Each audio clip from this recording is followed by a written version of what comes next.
One of the greatest last stands in medieval history has to be that of the Battle of Viktov in 1420, where it said the tiny force of only 26 men and 3 women valiantly defended against the might of an 8,000 strong Crusader army. The target of this crusade was the Hussite movement, named after their devotion to Jan Hus, who wanted reformation in the Catholic Church, and this began gaining momentum in the early 15th century, and they were of course heretics, because why shouldn't the Pope be rich? The crusade was led by Holy Roman Emperor Sigismund with a force of roughly 50 to 60,000 men, with some sources suggesting it even went as high as 100,000. And their target was Prague, the centre of the Hussite movement, who they believed would give in to an unconditional surrender once they saw the size of this army, because Prague had around roughly 20,000, all poorly trained and equipped. However, they remained defiant not to give up their faith so easily. The city of Prague had 3 critical locations if you wanted to take it, this castle up here and this castle here, whose names I'm not even going to try and pronounce because I probably couldn't, and these were both held by the Crusaders and these overlooked the city.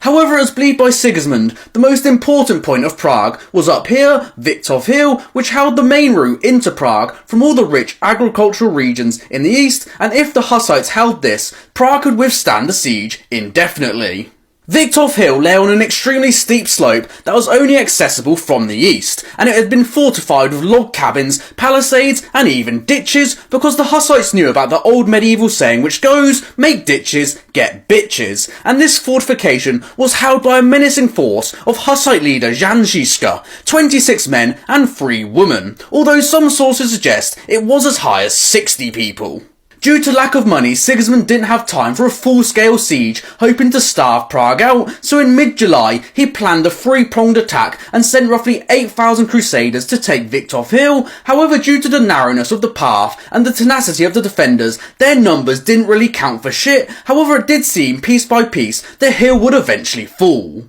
However, just like the riders of Rohan at Helm's Deep, a small relief force numbering a couple hundred arrived from Prague armed with bows, guns and flails, where they quickly flanked the Crusaders, pushing them to the steep northern side of the hill, where they fell down to their deaths, and then a rout quickly ensued. Viktov Hill was held by only a small force, and the Crusaders never tried to go up it again, probably due to lack of morale, and the siege of Prague quickly fell apart due to lack of funds, and the Hussites took the 2 castles I couldn't name, but the Hussite wars had just started, and they lasted over 14 years, devastating Bohemia.